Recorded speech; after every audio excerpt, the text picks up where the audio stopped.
In the next scene, it could be seen that my thirsty little disciple was pinning me down. "Oh, master," she said seductively. Still worried about her words, I asked, "What's with the matter of dying? Don't talk nonsense, get off me first." Without listening, she continued with her own actions, caressing the master's bare chest. "It's already this time. Are you still pretending to be ignorant? How unthoughtful," she said, and continuing with her seductive actions. She gently bit his ear while also telling him that it was fine, as the more he behaves like this, the happier Yaner will be. Wanting to restrain him more, she executed her technique, the dance of spiraling sky extreme, broken gate of 9 twirls. Seeing this, Yeshen thought to himself, "This is the broken gate of 9 twirls. Before I went into seclusion, it was the last move taught to Yaner. Is she really Yaner? Master, in all these years, Yaner has finally mastered all the spells you taught. I, your disciple, am just sincerely following your teachings, working hard to make progress. Just for this day when we meet again," pulling him closer, she continued, "Starting from today, you and I can be together through life and death, however. Before that," she then pulled out a short golden knife, and started licking it. Coming closer, she continued in a threatening tone, "Master, you must give Yaner a small promise." "I'm well aware, master. Although you are excellent at everything, your body is not indestructible. If I cut off these legs, you won't be able to go anywhere. Don't be afraid. It will only hurt for a second. After that will be eternal happiness." With that said, she then raised the short knife in the air, aiming to strike his leg, and upon impact it could be seen that he was not affected at all, which naturally stunned the disciple. "Hey, what's happening? It can't be chopped off. Impossible." Trying to convince herself, she kind of laughed nervously. "Ha ha ha. I'll do it seriously this time." In her head she thought, "This is a sharp blade made of meteorite. I must be not used enough force." After some silence and tolerance of her actions, Yeshen finally spoke up. "This attitude of never giving up until the goal is achieved is indeed Yaner's style. My disciple is so diligent. How can I not make progress as your master?" With that said, he broke out of her bondages with a powerful attack, blasting her backwards with the destruction-style running web. Trying to look cool after his attack, he continued to say that even after 100 years, a master is still a master, and in his heart, Yaner will always be his lovely disciple. As he said that, he looked at his disciple's appearance, and he instantly became petrified, because the scene before him was not for the weak-hearted. Luan Yaner's clothes were all half-torn, creating a very erotic atmosphere, and with a pitiful look she wondered if his master really thought that way. Her words and actions even made him have a nosebleed, calling her a thief. As for his attack, the destruction style is too powerful, since it literally shredded her clothes. And as always, he covered his face while literally still able to see everything, replying, Really, master hasn't changed. Go and change into clean clothes," covering herself to change. She spoke back, "Big liar, master is just saying that after 100 years, the heart has not changed. But you didn't mention a word about the promise between you and me. You obviously forgot all about it." "A promise?" he asked himself. He then thought back to the past, as we could see the young Luan Yaner crying, calling his master a liar, as he clearly said that the formation wouldn't break apart. But Yaner was still injured. Running to hug him, she continued, "Yaner's face is bruised. I won't be able to get married." Trying to comfort her, he asked, "Who said that?" And with a warm smile he told her that in this world, strength is beauty. Yaner defeated the black bear demon at such a young age. How could she not be beautiful? Gyuden Zuana wasn't troubled by marriage. Master wants to be with Yaner forever. TL. Gyuden Zuana is a goddess of war, with the head of a woman and the body of a bird in Chinese mythology. Moved by his words, she repeated what she heard. Also blushing slightly, "Master wants to be with Yaner forever." Making a peaky promise with her, he continued, "Indeed. When has the master ever lied to Yaner? It's agreed then. Yaner and master, along with everyone from our sect. However," he said that last part in a very low voice, "will always be together." Returning to the present, he hugged her tightly as if he remembered. Yaner has also not changed. It was master who came too late. Hearing his sweet words, she could only cry a little in his arms. "Master, why did you only come back now?" The scene then shifts to some time later as he was briefed about the changing of the sex name. "No wonder. So that's why you changed the sex name. It was to avoid being hunted by the remnants of evil. You worked really hard. As long as master can come back. These are all trivial matters." Blushing, she then asked, "By the way, now that you are back, does the promise between you and Yaner still exist?" Not knowing that he has caused a big misunderstanding, he thought to himself, "Oh, it was the promise made at that time, to be with everyone from our sect forever. Yaner is such a good child." He smiled ignorantly, then continued, "Don't worry, Master will not break his promise. Overwhelmed by his response, she thought to herself, Master actually agreed to be with me forever. Isn't this a promise of marriage? Still oblivious to her thoughts, Yeshen continued, since we kept our promise, the most important thing is. However, before he could finish, she interrupted him. Yes, don't worry, Master. I will immediately ask someone to choose an auspicious day. In her head she was thinking about engagement and marriage. Choose a day, he thought to himself. I suppose that's right. A good day should be chosen for everyone's gathering. He then spoke out. Okay, do that, Yahello. In the next second, the disciple came to make a report. Your Majesty, the Manhwa team has reported. The Heavenly Book has awakened. All the major sects have joined forces to head to Tianchu City. Tianchu? Could it be? Humph. Those little thieves. Yeshen then thought before I went into seclusion. I forgot to take it. However, Luan Yahello interrupted his thoughts by shouting, the Heavenly Book belongs to my sect. Now that Yeshen has returned to his throne, the Heavenly Book will naturally respond. Come forth. Bring the book to the mainland. I will get the Heavenly Book in person. Hold on. He yelled out, and with a guilty face he said that he will get it himself. The scene then shifts to Tianchu City. The streets were bustling as a voice also echoed, extra. Turns out it was a kid selling the latest news. The 3-year period has arrived. The battle for the ownership of the Heavenly Book begins once again. The Ting Chao sect declared they would participate and emerge victorious. Can the century-old battle for the ownership of the Heavenly Book come to an end today? Approaching Yeshen, he called out, Sir Cultivator, do you need a copy of the Tianchu news? No, thanks. He then sighed and thought, Tianchu City. It used to be a city of forest 100 years ago. This place had changed too much. It was practically a ghost town before. I can't find my way around here at all, he complained.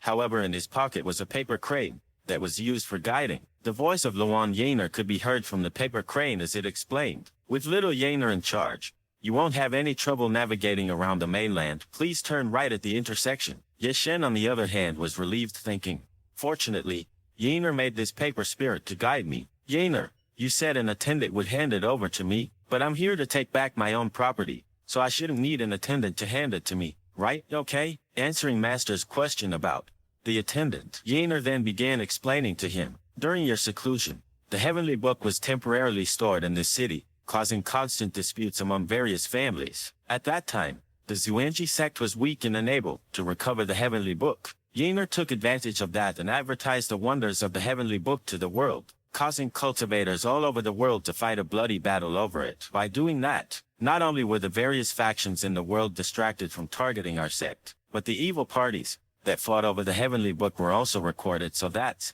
how it was. He then thought, using my property as bait. I see. Such a carefully thought out plan. Yahello has really grown up. Jumping up the paper crane then informed him, you have arrived at your destination. Your attendant is just in front of you. You have one message. Yahello has something else to tell me. Master doesn't need to worry too much. This attendant is a secret agent from the Xuanji sect's period. Our sect's contact code has not changed, so rest assured. Thank you for your cautiousness. You've done well, replied Yeshen. However, she was not done, and continued with a threatening tone. Additionally, after you take back the Heavenly Book, you must return immediately. Do you understand? There's more. You must not even glance at other girls while you're outside. Oh, the moment I think of this, I can't help but be furious. While saying that, the paper crane caught fire and disappeared. Stung by her words, he could only wonder, hey, Yahello, honestly, this little child overthinks everything. How could Master have any room left in his heart to do that? Looking to his side, he saw someone who caught his attention. The particular person was a busty female fortune teller, who seemed to be inhaling some noodles. Oh, it must be that person. That person is my attendant, he thought to himself. Approaching the lady, he called for her attention. Excuse me, may I ask for your name? Looking up at his figure, she thought, oh, it's the great master. Thinking he was a customer, she placed her noodles on the table, and jumped up to introduce herself. And truly we saw her clearly in full view, hiding her soft monster with bandages. My surname is Xiao. I am Xiao. People call me Little Yanton. I am not very talented, but I have some knowledge of the art of deduction. Whether it's seeking marriage or divination for the future, you ask, I answer. Standing close, she silently said she could also help find lost items like mistaken romantic debt, she whispered, not knowing she has caused a huge misunderstanding. Yeshen on the other side was obliviously thinking, finding lost items. She must be talking about the Heavenly Book. She is the attendant that Yahello appointed. No mistaking it. But just in case, I should still say the code with that he whispered a word code to her. The king of heaven overpowers the tiger of earth. Hearing his words, she nervously responded. Ah, are you ducking 250, okay? It's a match, he said inwardly. However, the fortune teller lady shooed him away. Go, go, go. Don't interfere with my business. She also thought, alas, he's just a fool. His good looks are in vain. Surprised at first by her ignoring the secret code, he calmed down and thought, the code really is professional. Retreating in order to advance, testing me again and again. He then continued the secret code. If we were not family, we wouldn't live under the same roof. You don't need to worry too much. Not understanding his words, she became infuriated and slammed her fist on the table. Ah, who is part of your family, and who are you calling an idiot? If you're not right in the head, then see a doctor. Don't. However, before she could finish her words, he held her shoulder, and with a little force, sat her down back on her chair and uttered, I really am looking for a lost item, meaning the heavenly book. On the other hand, however, after touching her, the female fortune teller felt a huge surge amount of energy penetrating her, giving her the feeling of her clothes being all torn up. This feeling is, my body feels on fire. It feels like thick honey is inside. The moment he touched me, the years of loneliness of my inner elixir, it's so overwhelming, ready to come out. The only one who can make my innate inner elixir react like this. There's no mistake. This person is my destined dual cultivator, she thought to herself, unaware of her feelings. He worriedly asked, Hey, why do you look so unwell? Did I use too much force? He wondered. I should treat Yener's people with courtesy. Overwhelmed by his touch and energy, she suddenly grabbed his hand and replied, saying the secret code she heard from him. Yes, yes, yes. The king of heaven overpowers the tiger of earth. I am the idiot. I've been waiting for you for a long time. A lost item, was it? I'll take you to it. In her head, however, she was thinking about how she can't let him go, and then led the way for him. Let's not delay. Please follow me. Lead the way. Nearby, however, was the real attendant who was supposed to meet with, as he then wondered, didn't the Empress secretly command me to be here to assist the person from her palace? Where is he? Seconds later, the scene shifted to the Tianchu conference, at an arena where the battle for the ages will occur. The crowd was also causing a commotion. Oh shit! Ting Chu sect leader, Wei Tianheng, his strength cannot be underestimated. Could it be that the heavenly book will be taken by him? It's hard to say. Arriving at the arena, Yeshen worriedly asked, Why are there so many people here? That's normal. Look, what you wanted to find is up on that stage, right? Sir Cultivator, I see that you are quite powerful. You must be here for the heavenly book as well. Above the stage was a wooden box that had the book that everyone was fighting for, with two men in particular, who seemed to be the most powerful. She then continued, It's rumored that whoever obtains the heavenly book obtains the mainland. Daring young men, who doesn't want to be a hero. But if you want to awaken the book, other than having good luck, you must also be recognized by the Lord of Tianchu City. This is the reason for the constant fighting on stage. But in my opinion, you are no worse than the sect leader of the Ting Chao sect. If you want to obtain the heavenly book, one can help you, as long as you dual cultivate. However, before she could finish her lustful ideas, she realized that the person she thought she was talking to was not even present next to her. Hey, where did he go? Someone next to her then shouted, Hey, did something fly up there? Ahead. Look ahead. Turns out the one who was causing a commotion was our boy Yeshen, who was walking up the stage. And seeing him go up, the crowd got riled up. Someone went up there. Even the fortune teller Xiao Qiao Qiao shouted in panic, What are you doing? Right now, whether it's Wei Tianheng or City Lord Zhang Zisheng, you can't afford to offend any of them. Ma Dude, however, just strode in there like it was his own backyard, and headed straight to the heavenly book. Seeing him, the two big shots panicked, and one of them, who was hot, headed immediately rushed towards him. Feeling the killing intent behind him, Yeshen thought to himself, I should take the book and leave before things get messy. The hot-headed man Wei Tianheng shouted, You shameless brat. You want to take advantage of the fight and steal my treasure. At this point the rage could be seen in his eyes, as they glowing red, veins popping out. I will kill you. Watching this, the female fortune teller screamed in fright. Oh no. A story was then told, dating back to 100 years ago, after the fall of Zuanji sect.